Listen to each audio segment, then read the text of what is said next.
ಇದರಂಥ ಅತ್ಯಂತ ಕೆಟ್ಟ ರೀತಿಯ ನಿರ್ಧಾರಗಳು ಬಹುಶಃ ದೇಶದ ಇತಿಹಾಸದಲ್ಲಿ ಎಂದೂ ಕಂಡಿರಲಿಲ್ಲ. ಇವೆಲ್ಲ ಮುಂದೆ ಬಹುಶಃ ಇವ್ರು ಹೋಗ್ತಿರೋ ಮಾರ್ಗ ನೋಡಿದ್ರೆ ಹುಡುಕ್ತಾ ಇದ್ದಾರೀಗ ಯಾವ್ಯಾವ ರೀತಿಯಲ್ಲಿ ಸಬೂಬುಗಳು ಕೊಟ್ಟುಬಿಟ್ಟು ಈ ಯೋಜನೆಗಳನ್ನು ನಿಲ್ಲಿಸ್ತಕ್ಕಂಥದ್ದಕ್ಕೆ ಏನೇನು ಮುಂದಿನ ದಿನಗಳಲ್ಲಿ ಪೀಠಿಗೆ ಹಾಕಬೇಕು ಅನ್ನೋದಕ್ಕೆ ಇದೆಲ್ಲ ಒಂದು ಹುನ್ನಾರವೂ ನಡೀತಾ ಇದೆ ಅನ್ನೋದು ನಾನು ಅಭಿಪ್ರಾಯ. ಯಾಕಂದರೆ ಜನಸಾಮಾನ್ಯರನ್ನೇ ನಿಲ್ಲಿಸಿ ನಮ್ಗೆ ಯೋಜನೆ ಬೇಡ ಅನ್ನೋ ಲೆವೆಲ್ಗೆ ಹೋಗಿದೆ ಸರ್. ಇವತ್ತು ಪ್ರಯಾಣ ಮಾಡೋಂಥವ್ರು ಅವರೆಲ್ಲ ಪ್ರಯಾಣ ಮಾಡೋರಿಗೆ ಹೆಣ್ಮಕ್ಳು ಹೇಳೋದು ಕೇಳಿಸ್ಕೊಂಡೆ ನಿಮ್ಮೆಲ್ಲ ಇವತ್ತೇನು ಒಂದು ಸಂವಾದ ಮಾಡ್ತಾ ಇದ್ದೀರಿ ಬೆಳಗ್ಗೆಯಿಂದ ಎಲ್ಲ ಹಲವಾರು ನಮ್ಮ ಚಾನಲ್ಗಳಲ್ಲಿ. ಹೆಣ್ಮಕ್ಳು ಸಹ ನಮಗೇನೋ ಕೊಡ್ತೀವಿ ಅಂತೇಳಿ ನಮ್ಮ ಕುಟುಂಬದವ್ರನ್ನ ಈ ರೀತಿ ಹಿಂಸೆ ಕೊಡೋದು ನ್ಯಾಯ ಎಲ್ಲ ಇದು ಅಂತೇಳಿ ಹೆಣ್ಮಕ್ಳು ಹೇಳೋದು ಕೇಳಿಸ್ಕೊತಾ ಇದ್ದೀನಿ.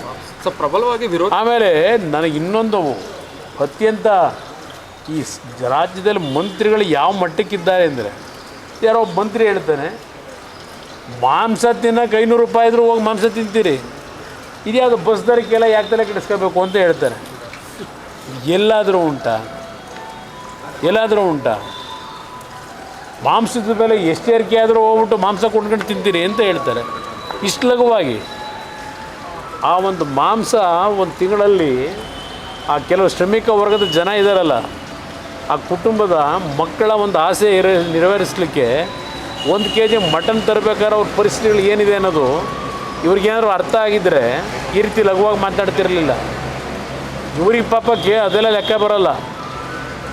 ಆದರೆ ಬೆಳಗ್ಗಿನ ಸಾಯಂಕಾಲದವರೆಗೂ ಶ್ರಮಪಟ್ಟು ಜೀವನ ಮಾಡ್ತಾನಲ್ಲ ಅವ್ರ ಮಕ್ಕಳು ಇವತ್ತು ನೋಡ್ತಾ ಇದ್ದೀವಿ ಮ್ಯಾಲ್ ನ್ಯೂಟ್ರಿಷನ್ನ ಕೊರತೆಯಿಂದ ಆ ಮಕ್ಕಳ ಬದುಕೇನಾಗ್ತಿದೆ, ಜೀವಕ್ಕೆ ಅಪಾಯಗಳು.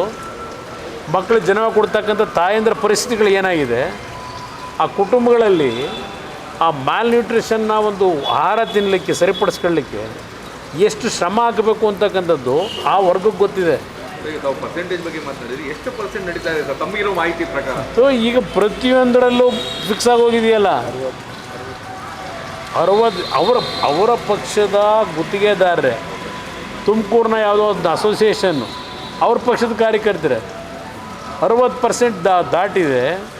ಅವರೇ ಎಷ್ಟೋ ಪರವಾಗಿರಲಿಲ್ಲ ಅಂತೇಳಿ ಹಿಂದಿನ ಸರ್ಕಾರದ ಬಗ್ಗೆ ಕಾಂಗ್ರೆಸ್ನ ಗುತ್ತಿಗೆದಾರರೇ ಸರ್ಟಿಫಿಕೇಟ್ ಕೊಡ್ತಾವ್ರೆ. ಹೋಗಲಿ, ಅದು ಕಾಂಟ್ರಾಕ್ಟ್ ತಗೋಬೇಕಾದರೆ PWDನಲ್ಲೋ ಇರಿಗೇಷನಲ್ಲೋ ಮಾಡ್ಕೊತಿದ್ದು ಇವ್ರುಗಳು ಲೂಟಿ ಹೊಡಿಯೋದು ಒಂದು ಭಾಗ ಹೊಡಿತಿರೋದು. ಈಗ ಮನೆ ಹಂಚಿಕೆ ಮಾಡಬೇಕಾದ್ರೂ ದುಡ್ಡು ಕೊಡಬೇಕಂತೆ. ಹಿಂದೆ ಯಾವನೋ PDO ತಗೊಳ್ಳೋನು 1,20,000 ರೂಪಾಯಿಗೆ ಕಮಿಷನ್ ಅಲ್ಲಿ ಆ ಊರು ಹಳ್ಳಿಲಿ ಆ PDO ತಗೊಳ್ಳೋನು.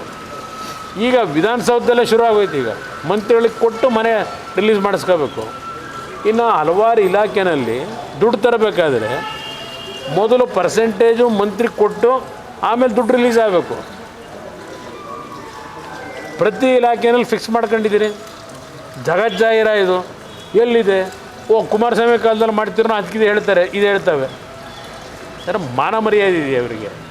ದುಡ್ಡು ತಿನ್ನೋಕ್ಕೂ ಒಂದು ಇತಿಮಿತಿ ಬೇಡ ಇದಕ್ಕೆ. ಅಧಿಕಾರಿಗಳು ಎಲ್ಲಿನ ಕೆಲಸ ಮಾಡ್ತಾರೆ ಈ ಥರ ಆಗೋದ್ರೆ? ಯಾತಕ್ಕೆ ಆತ್ಮಹತ್ಯೆಗಳು ನಡೀತಾವೆ? ರೈತರ ಆತ್ಮಹತ್ಯೆ ನೋಡ್ತಾ ಇದ್ದೋ. ಇವತ್ತು ಪ್ರತಿನಿತ್ಯ ಸರ್ಕಾರಿ ನೌಕರರು ಆತ್ಮಹತ್ಯೆ, ಕಾಂಟ್ರಾಕ್ಟ್ರುಗಳು ಆತ್ಮಹತ್ಯೆ. ಈ ಪರಿಸ್ಥಿತಿ ತಂದಿಟ್ಕೊಂಡಿದ್ದೀರಿ. ಒಂದು ಅಡ್ಮಿನಿಸ್ಟ್ರೇಷನ್ ಇದೆಯಾ ರಾಜ್ಯದಲ್ಲಿ? ಸತ್ಯಮೇವ ಜಯತೆ. ಅಯ್ಯೋ ರಾಮ, ಏನು ಸತ್ಯಮೇವ ಜಯತೆ ಸಿದ್ದರಾಮಯ್ಯನವರೇ? ಹೊರಗಡೆ ನೀವು ಹೇಳೋದಕ್ಕೂ ನಿಮ್ಮ ಆತ್ಮಕ್ಕೆ ಒಂದು ಉತ್ತರ ಕೊಟ್ಕೊಳ್ಳಿ. ನೀವು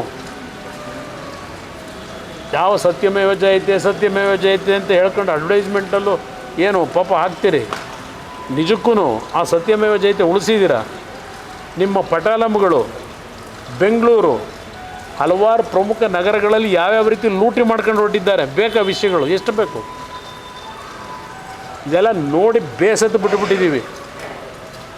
ಯಾವ್ಯಾವ ರೀತಿ ನಿಮ್ಮ ಹಿಂದೆ ಮುಂದೆ ಓಡಾಡ್ತಕ್ಕಂಥವ್ರನ್ನ, ರಾಜ್ಯದ ಆಸ್ತಿ ಏನಿದೆ, ಜನತೆಯ ಸಂಪತ್ತನ್ನು ಲೂಟಿ ಯಾವ ರೀತಿ ಮಾಡ್ತಾಯಿದ್ದೀರಿ. ಇತಿಹಾಸ ಇದು. ಇದನ್ನು ನೀವು ಕದ್ದು ಮುಚ್ಚು ಮಾಡ್ಕೊಳ್ಳೋಕ್ಕಾಗಲ್ಲ. ಮುಂದೆ ಇದಕ್ಕೆಲ್ಲ ಬೆಲೆ ತೆರಬೇಕಾಗ್ತದೆ. ಸರ್, ಪ್ರಬಲ ವಿರೋಧ ಪಕ್ಷವಾಗಿ ಬಿಜೆಪಿ ಸರಿಯಾಗಿ ಕೆಲಸ ಮಾಡ್ತಾ ಇಲ್ವ ಸರ್ ಅಂತ? ಯಾಕೆಂದರೆ ಅವರ ಪಕ್ಷದ ಒಳಗಿರುವಂತಹ ನಾನು ಅದಕ್ಕೆಲ್ಲ ವಿರೋಧ ಪಕ್ಷ ಆಡಳಿತ ಪಕ್ಷದ ಸರ್ಟಿಫಿಕೇಟ್ ನಾನೆಲ್ಲ ಕೊಡೋನು, ಜನ ಕೊಡ್ತಾರೆ. ಸರ್, ಈಗ ಲಿಂಬ ಪಕ್ಷದಲ್ಲಿ ಅವರು ಶಾಸಕರ ಖರೀದಿ ಮಾಡೋದಕ್ಕೆ ಪ್ರಯತ್ನ ನಡೀತಿದೆ ಸರ್. ಎಲ್ಲ ನಡೀತಿರ್ತದೆ, ಅದೇನು ಆಗಲ್ಲ. ಹೇಳಿದ್ದಿಲ್ಲ, ನನ್ನೆಲ್ಲ ಕ್ಲಿಯರಾಗಿ ಹೇಳಿದ್ದೀನಿ. ಹೆಚ್ಚಿನ ವಿಡಿಯೋಗಳಿಗೆ ಪ್ರತಿಧ್ವನಿ ಯೂಟ್ಯೂಬ್ ಚಾನೆಲ್ ಸಬ್ಸ್ಕ್ರೈಬ್ ಮಾಡಿ, ಬೆಲ್ ಐಕಾನ್ ಕ್ಲಿಕ್ ಮಾಡಿ.